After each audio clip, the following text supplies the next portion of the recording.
Welcome to Deborah Says Radio Show, Self-Empowerment Strategies. Deborah K. Adams, M.A., is an international #1 best-selling book author, expert on education and prevention of domestic violence and all forms of violence. Deborah says, I have lived it, I have studied it, and I have worked it. Deborah's consulting business, Self-Empowerment Strategies, SES, evolved out of working with thousands of survivors of domestic violence and other forms of violence over the past 2 decades. Experience, study and research, and practical application led to the development of the SES priorities and the 5 A's to authenticity. Experiencing violence is traumatic, and it reduces your innate ability to function at your highest level. Deborah and her guests will share their knowledge, skills, and strategies.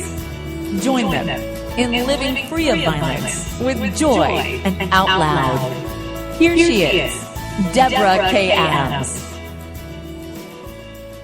Hello. This is Deborah, and it is a happy Tuesday for me, and I hope everybody listening is feeling great as well. I'm so happy because my snow and ice is finally melted. Now, I live in the Pacific Northwest of the United States, in Washington State, and we're not known for having snow. Usually our temp is around 40 to 50 degrees with rain, during the winter and the fall and early spring. But we got slammed by Mr. Winter or Mrs. Winter, whoever you choose to name or however you choose to name her, and hit with a vengeance. I have never seen this much snow in my own little neighborhood, but it was like 6 inches, and I know that some of you are laughing at me because that's not a lot of snow, but it is for here. And we literally just shut down. People don't go anywhere. And so I kind of am just coming out of my cabin fever, and I'm excited to be here to talk with you today on Tuesday. And Deborah says, always has something to say. Let me tell you that. I can talk a mile a minute, and you'll be going, wait a minute, can I catch in? Can I get a word in edgewise? So what I'm going to talk to you about tonight is this recent transition that I've been through. And it really does fall into my own consulting business of self-empowerment strategies.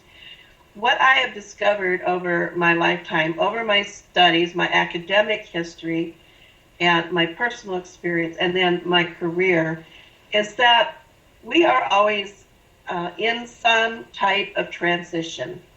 And what happens when we're in transition, a lot of times we feel anxious and edgy, nervous, worried, depressed, fearful of not knowing what's going to happen.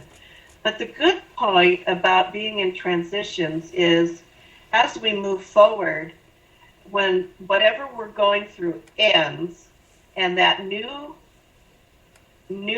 portion of our life opens up and begins, then we have a really great experience.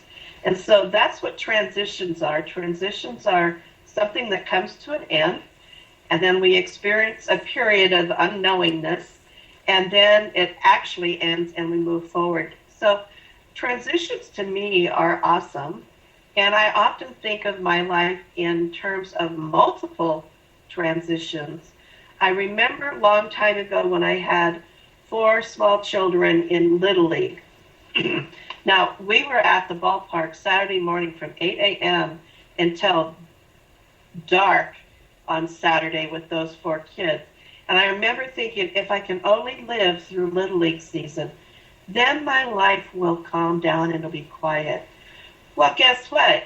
It never actually quieted down because there was always something else that kept coming up. So for me, it is a lifelong lesson that I've learned and get to practice, that I realize these are transitions. They come and they go. And I'm in transition in different areas of my life at the same time. So a lot of us get overwhelmed by that. We get frightened, we get fearful, we get angry. And what I try to do is focus on, okay, I see this is coming to an end, but what's next for me? What's coming next? So it's kind of an analogy is a great one that I think is one door closes and many others open. And now you have the option to choose which one you walk through. And that's what I really have come to like about transitions. And I no longer fear change and transition. In fact, I embrace it. It'll be 2 weeks tomorrow that I quit my job. I had a 9-to-5 job working for a nonprofit, and I absolutely loved the work I was able to do.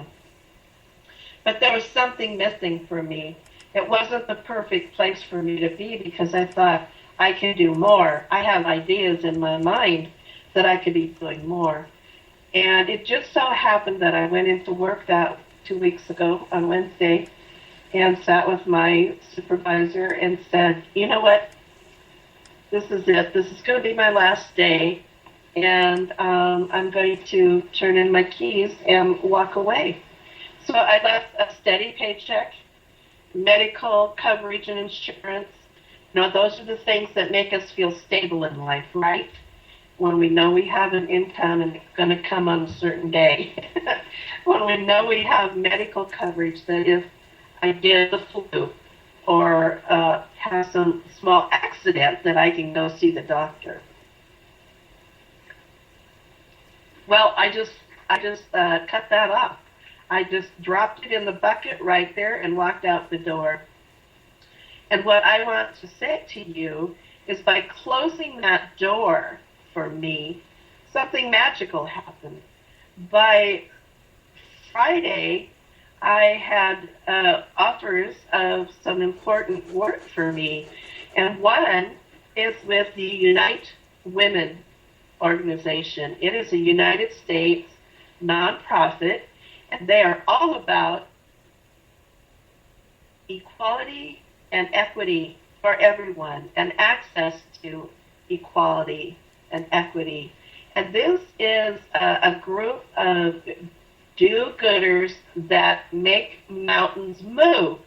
And that excites me because that's how I feel. I kind of get tired of things get stuck in process. You know, if you have a project, you have a beginning and an ending, and it takes months and months and months. That kind of bores me. But the whole thought of working with this group of magnificent people who see a problem and they work together on it to bring attention to it, and it affects change. They do all their work on the internet. They have, I am now the state director for Washington State for Unite Women. They have a person like me for every single state in the United States. And we also, within our states, have a legislative director. We have an outreach director. We have a publicity director. And we have what we fondly call them Twitter chicks, but they're our social media directors. And we work together, and we work locally in our own community while supporting each other across the whole United States. And I absolutely am enthralled and pleased to be working with this organization. And the commute's great, right? I don't even have to leave my front door. Some days I don't even have to get dressed. And that is perfect. But I still feel like I am affecting the change for the ideas that I had that were kind of left unsupported in my previous, more stable position. So, you know, people think that's taking a risk when you walk away from the stability of that job. And it is. I have to admit it is. And there are moments when I think, what did I do? But I quickly move through those moments and go, here's why you did it, and look what doors opened up for you. Look what you're doing. And Unite Women is an organization that focuses on making change. And that is one of my buzzwords. You know, a long time ago when I was starting, I kind of returned to college after my kids were growing up. So it's called Return to College. That's what it's called. And so there I was in my community college classroom with other people who were 18, 19, 20, maybe 30s, but I was always the oldest person in the room. And I totally had a different perspective on everything the instructors were trying to share with us to get us to learn and analyze. And so I felt great about that, but other people were like, oh, I'm embarrassed, because there would be occasionally another person who was close to my age range and would say, oh, I feel like I'm, I don't get this stuff or whatever. But that excited me, and it made me want to learn more. And in starting my second career and through this formal academic process, I actually learned more about myself as a human being. And I had some courses that showed me how to do that for myself. And this whole process that I'm talking about is a lot to do with my current consulting business of self-empowerment strategies. Because we don't always have a lot of money, or there's not always a lot of resources or people that are willing to help you and take you along the way. So sometimes we have to rely on ourselves. And for me to feel comfortable relying on myself, I had to have confidence that I knew what it was I wanted, where I wanted to go, and how I was getting there. And so my college career really helped me firm that up for myself. And so in some of the exercises about how to understand what you're good at and how you can use that to accomplish the goals that you want, I came up with 3 key words, and they were women, leadership, and social change. And so I was interested in doing work around issues that were important to other women and that were helping establish leadership roles in their community, however they wanted that to look, and that were going to make social change. And just knowing that I have those 3 key words, and if I keep measuring all of my choices up against those 3 key words, is this going to further my desire to work and improve the lives of women? Is it going to improve women's leadership opportunities or women's leadership style or business opportunities? And 3, is it going to make social change? Is it going to create change where there needs to be done? So this is like this really great guiding beacon light that I have for myself. And I always try to step back and remember, what is it you want to do with your life, Deborah? Go back to the basics about who you are and what you stand for, and make that happen for yourself. Now, I say that self-empowerment strategies are about how do I make this happen for myself? But I really don't do it all by myself the entire time. I am constantly seeking examples, role models of people who are doing what I want to do. And I get myself in a position where I can meet them and have a conversation with them and say, I love what you're doing. I would like to be more like you. Is there any way I can support you in your work and learn at the same time? And when that happens, the synchronicity phenomenon kicks in for me. And they're like, oh, you're for real. You're serious. You really want, they're thinking, oh, I'm not that great of a person, or I'm not such an expert. But to me, they are. And so I've said to them, how can I work with you? Are you doing events? Can I volunteer and help you with those events? And they turn around and they open doors for me, because they see that I'm committed to my own mission and to a similar mission to theirs, and it just opens up doors for me. And that is the synchronicity and the amazing world that we live in. And as I've come through this second career phase, and I've made a commitment to the social change and women's leadership and improving lives for all women, then when I stick to that, I'm living with my own integrity, and that's when magical things happen for me. And that's how it happened. So I actually had been talking with the leaders of Unite Women before I resigned my job. So I knew when I did make that decision to take that risk and to go beyond the stable job for stability's sake, that I could contact them and there might be a position for me. And they were so excited for me. And it worked out perfectly. And so it's been a real empowering last 2 weeks for me to move beyond my fear of the unknown. And I have to do this at different times in my life. And I have done it at different times in my life. One of the biggest risks I ever took was back in 1991 when I separated from the father of my 4 children, my husband at the time. I separated from him and got divorced and became a single mom of 4 teenagers. But that was the most frightening time when I took that risk to end that marriage and to try to create a safer environment for my children and for myself, because I had been with that man for 17 years. And all 17 years there was abuse going on. Verbal, emotional, financial, control, every single type of abuse that you can imagine. Some physical, some sexual, financial abuse, extreme isolation. All these things were going on. But I stayed in that marriage for stability's sake, because I never had enough money to break off and take my children with me and to live in a way that we were safe and secure.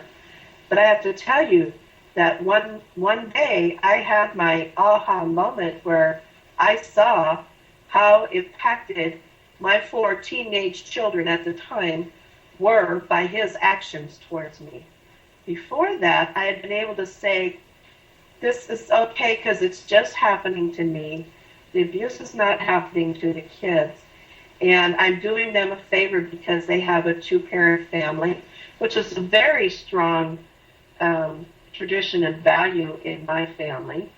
And so I thought it was more important for me to just suck it up and put up with it to enable the kids to have a 2-parent family and a kind of a middle income kind of upbringing. But something happened, something clicked in my brain, and I could step back enough to see the fear on my children's face when their father picked up the dining room table and turned it upside down. He then went over to the kitchen counters and took his arm and leveled it clear. And then he stormed out the front door. But before he stormed out the front door, I saw my children's eyes, and I saw them run for their bedrooms, like for fear of their lives. And that moment, when I saw that from a step back, I saw it is my job to protect them from this. And even though the abuse is directed at me, it's impacting them. So it didn't matter that I didn't have a job. It didn't matter that we only had one vehicle, and I knew he would take it to take himself back and forth to work. It didn't matter that we lived in a house and were buying it, and our house payment at the time was $1,000 a month. That didn't matter. I knew I needed to take that risk, and take it I did. And I have to say, it's been a long time since I've done that, but my children, now grown adults, have given me 8 beautiful grandkids, and I see how impactful they are, how they have grown in a safer environment and away from that on a daily basis. So that's my reward, and that's my belief. Sometimes we must take the risk. And I couldn't do it for myself, but I could do it for my kids. So as we got to a place where we felt more safe and secure and they were growing up, I thought I need to be strong enough to take a risk for myself, too. Not only my children. That can't be the only reason I need to take risks. So I thought, that's a big risk, but I took it, and I'm still standing and walking and performing, and I'm actually at the happiest point in my entire life. I feel secure, even though I don't have that steady paycheck. I know who I am, I know what I'm doing, and I know where I want to go. And sometimes that's about taking risks. And taking risks is scary, and it is frightening. But I encourage you to, to be open to that, because as I've said already, when I close that door, multiple other doors have opened up for me. I'm also involved in another organization. It's called the National Women's Coalition Against Violence and Exploitation. I'm actually a co-founder of that nonprofit, and I am now the program director for, we call it NWK. And I am so happy to be there, and we work on education and awareness and publicity and things around all forms of violence. So it's not only domestic violence. In fact, we just in January had a conference in California, and I was able to be there. The topic of the conference was trafficking, human trafficking and sex trafficking were our predominant conversations. And I was able to be there as a presenter, and I worked with several survivors who are people who had been trafficked and escaped and are now living the life of their dreams. And that is so empowering, to be able to live my life and do that. So I'm always looking for ways to take my personal goals farther. And we can do it. It doesn't matter our age. It doesn't matter our circumstance. We have to be able to assess all of the pros and cons of the situation, and we have to know when to take a risk. And then once we've taken that risk, we need to know how to open ourselves up to the synchronicity that I've been experiencing. Some people call it the law of attraction. Some people call it prayer. Some people call it meditation. But whatever your higher power is, you believe in it, and you know that if you're doing your part, which is taking steps, setting goals, and accomplishing them to get you to that place, that the universe is going to respond in a positive way and provide for you. And so keep that in mind. So I also want to invite you to join in another radio show that I've been invited to be on the panel of, and it is sponsored by Unite Women and their campaign of sex trafficking and against rape. And they're partnered with a lot of people. It's called A Global Conversation on Human and Sex Trafficking. Now, this radio show will be this Saturday, February 15th. The time is 2 to 4 p.m. Eastern Standard Time. So if you live in Pacific Standard Time Zone like I do, it's going to be 11 a.m. to 1 p.m. on Saturday. But we will have 2 hours of a conversation with several experts on the topic, and we're going to leave time for a lot of questions from the audience. So you to be able to call in and ask a question and participate. And I have that information on my Facebook page. So on Facebook, you can find me at, my name is Deborah, spelled Debra, middle initial K, last name is Adams, just as you think it might be, Adams, M.A. The M.A. is for my Master of Art degree. And believe it or not, There's more than one Deborah Adams, and there's more than one Deborah K. Adams. So in order to distinguish myself, I decided to always try to include my graduate degree in my in my name, especially on social media, so we can differentiate. So if you go to Facebook and you look me up, Deborah K. Adams, M.A., you will be able to find that information on my Facebook page. And I invite you to, all you have to do is click on a link on your computer and you're going to hear it. It's amazing.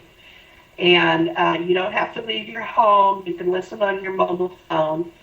Also, the good news is it will be recorded and there will be a podcast link. But I just wanted to invite you, in case you're interested in joining and having your voice raised on the topic. I also want to assure you that I do this work to prevent, intervene, and eliminate violence in all forms. But I also have a bigger picture for myself. And what I'm saying to you is I'm also a motivational speaker, and I am an author. I've had the privilege and honor of working with a group of women that have been astounding and amazing, and talk about doors opening when I connected with these authors. And so I already have a #1 international best-selling book. And the title of that book is The Missing Piece, A Transformational Journey. I have 26 co-authors. We each wrote a chapter, and this book was published on December 7th, 2013. And by December 8th, it had hit #1 position in 6 categories. And so I'm so excited by this. Each of us talk in The Missing Piece about an experience that has changed us. Maybe it's trauma, maybe it's grief, maybe it's loss, maybe it's a medical disease situation. There's many different ways that we get our lives changed, as I'm sure you will agree. So there are 27 fabulous authors and chapters in that book, and the whole purpose of the book was to share what we learned as we went through our experiences with you, the reader. And so the book is a gift to the world, right? We want to help other people understand that there's life after bad experiences, and that there's steps that we can take that will help you, that we've taken, that worked for us, that now you might be able to use if you want to move through your experience. So it is a fabulous book, and I'm also working on a second book, and the title of that book is called The Missing Piece in Business, and it will be available March 17th. So look forward to hearing some more information on this book, and I hope you'll be excited to purchase that book and engage with me on any way that you think possible. So I have my books. I'm an author, and I'm a motivational speaker. I have my consulting business, which is self-empowerment strategies. And I am also lucky enough to be the host of this show called Deborah Says. And I spell Says, S-E-S, which is short for Self-Empowerment Strategies. And I have a website. I would like you to, look me up. The website is www.DeborahKAdamsSES. That's no spaces, all lowercase, .com. So it's DeborahKAdamsSES.com. And I also have a similar website for my book, and you can actually purchase the book there if you'd like. It's Deborah K. Adams, The Missing Piece. TheMissingPiece.com. And of course, I'm on several social websites. You can Google me, and I think you'll find me. Specifically, if you remember to type in the MA, you'll be able to find me. And I look forward to joining you next week when my guest is a friend and a comrade who lives in Cameroon.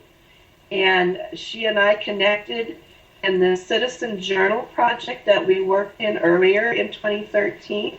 And I'm excited to have her on as my guest. Her name is Emba Ada, and you are going to love her just as I have grown to love her. And we will be here next Tuesday at 5:30 p.m. Pacific Standard Time, 8:30 p.m. Eastern Standard Time. So thank you very much, listeners, for joining me today.